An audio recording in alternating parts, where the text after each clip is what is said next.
भारत को हिंदू राष्ट्र बनाने के लिए पूरी पीठाधीश्वर शंकराचार्य स्वामी निशिलानंद सरस्वती ने अलख जगाई है। आदि शंकराचार्य के 2530वें प्राकट्य दिवस पर नई दिल्ली के ताल कटोरा स्टेडियम में पूरी पीठाधीश्वर ने राष्ट्रोत्कर्ष महाधिवेशन का आयोजन किया, जिसमें देश के कोने कोने से लोग पहुंचे। इस महाधिवेशन का उद्देश्य भारत को हिंदू राष्ट्र बनाने के उद्देश्य की दिशा में कदम बढ़ाना था। इस महाधिवेशन का मूल मंत्र था, अन्य लोगों के हितों का ध्यान रखते हुए हिंदुओं के अस्तित्व और आदर्श की रक्षा तथा देश की सुरक्षा और अखंडता के लिए कटिबद्धता के लक्ष्य से राष्ट्रोत्कर्ष अभियान का आयोजन किया जा रहा है। इस सम्मेलन के दौरान शंकराचार्य स्वामी निशिलानंद सरस्वती ने प्रधानमंत्री नरेंद्र मोदी को कूटनीति का पाठ पढ़ाया और उनसे गो हत्या रुकवाने की अपील की। इस समय जो हमारे लाडले प्यारे प्रधानमंत्री जी हैं वो भी ध्यान दें।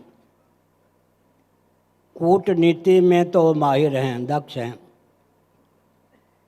संपूर्ण कूटनीति को पढ़ें। कूटनीति पर जितने ग्रंथ हैं, नमन, मिलन, दमन, अंकन, अनुगमन, कूटनीति के 5 प्रभेद होते हैं दिनेश जी।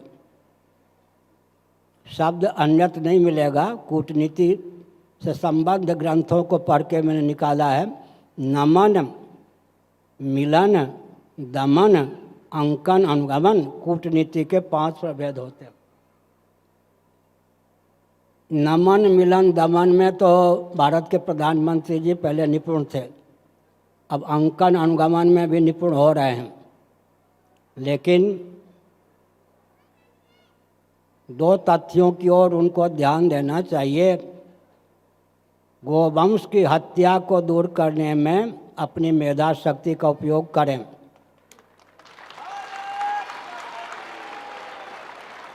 गोरक्षक को गुंडा कहना छोड़ें।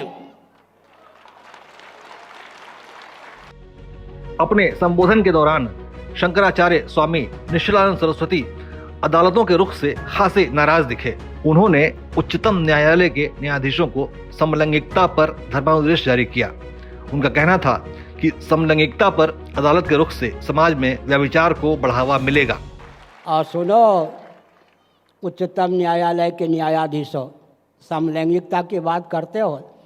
कितने जस्टिस, जज या न्यायाधीश हैं जो समलैंगिक विवाह किए हुए हैं? पहले आप जस्टिस के पद से त्याग पत्र दो, क्योंकि आपने समलैंगिक विवाह नहीं किया। नपुंसक का नपुंसक के साथ विवाह करा दो, स्त्रियों का स्त्रियों के साथ विवाह करा दो, पुरुषों का पुरुष के साथ विवाह करा दो। मनोवैज्ञानिक तथ्य यह है कि व्यभिचार को बल मिलेगा या नहीं। सुनिए, विवाह संस्कार ही धर्म का मूल है।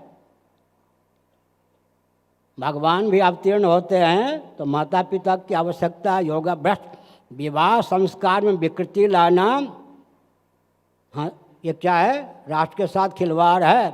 जो जस्टिस, न्यायाधीश समलैंगिकता के समर्थक होंगे, मैं तो दंड नहीं दूंगा, लेकिन मेरी वाणी कभी असत्य नहीं होती। प्रकृति उनको कहीं की नहीं छोड़ेगी। और सबसे पहले वो सिद्ध करें। सुनिए, अगर कोई नपुंसक जस्टिस है, कोई स्त्री जस्टिस है, पुरुष जस्टिस है, पहले सिद्ध करें कि उनके समलैंगिक विवाह हुआ है।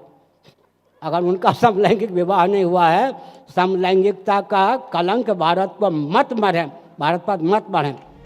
पूरी शंकराचार्य ने धर्म के मामलों में अदालत के हस्तक्षेप का विरोध किया और स्पष्ट तौर पे कहा कि धर्म के मामले में न्याय करने का अधिकार सर्वोच्च धर्म शासनाधिकारी यानी खुद शंकराचार्य का है। आप कहेंगे, आप बोल रहे, सर्वोच्च न्यायाधीश का पद शंकराचार्य का होता है। विवाह जो है वो धार्मिक क्षेत्र का विषय है या नहीं? उच्चतम न्यायालय के मुख्य न्यायाधीश ने कहा था मेरे प्रवचन पर, समर्थन में कहा था, कभी धार्मिक आध्यात्मिक क्षेत्र में हस्तक्षेप करने का अधिकार सेकुलर शासन तंत्र को प्राप्त ही नहीं होता।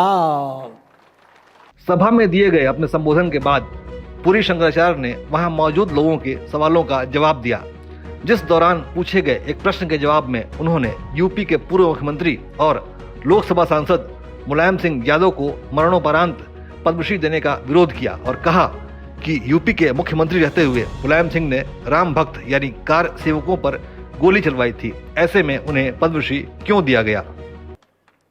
राम भक्तों को गोली से किसने भुनवाया था? जिस व्यक्ति ने राम भक्तों को गोली से भुनवाया था, सुनिए, जिस व्यक्ति ने राम भक्तों को गोली से भुनवाया था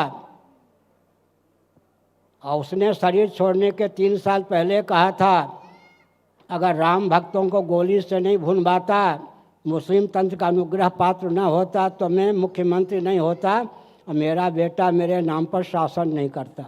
आपने आरंभ में ही भूल की। जिस व्यक्ति ने राम भक्तों को, सुनिए, मैं वृंदावन में था, आपको सुन के रोना आ जाएगा।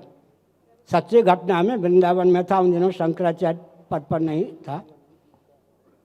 वृंदावन में जो चंदन लगाते थे, समझ गए ना बाबा लोग, बहुत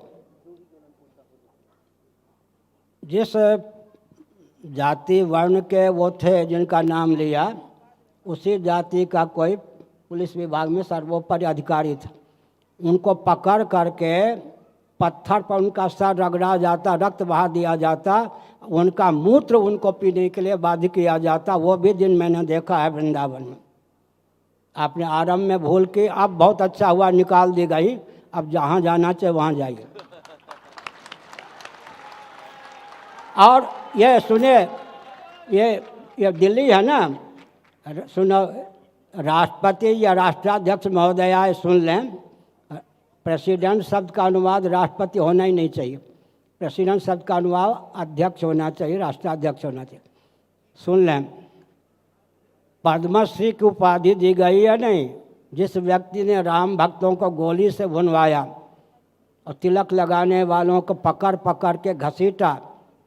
मेरी जानकारी में गुजरात परंपरा के संत थे, ब्रह्मचारी थे, त्यागी तपस्वी थे, उरियावा के आश्रम में रहते थे। उनको पकड़ लिया पुलिस ने। उनकी एक शिष्या ने उनको बचाने के लिए झूठ बोलकर भी, शिष्या का चरित्र भी अच्छा था, मैं इनकी पत्नी हूँ, ये बाबा नहीं है, गृहस्थ, इनको छोड़ दो।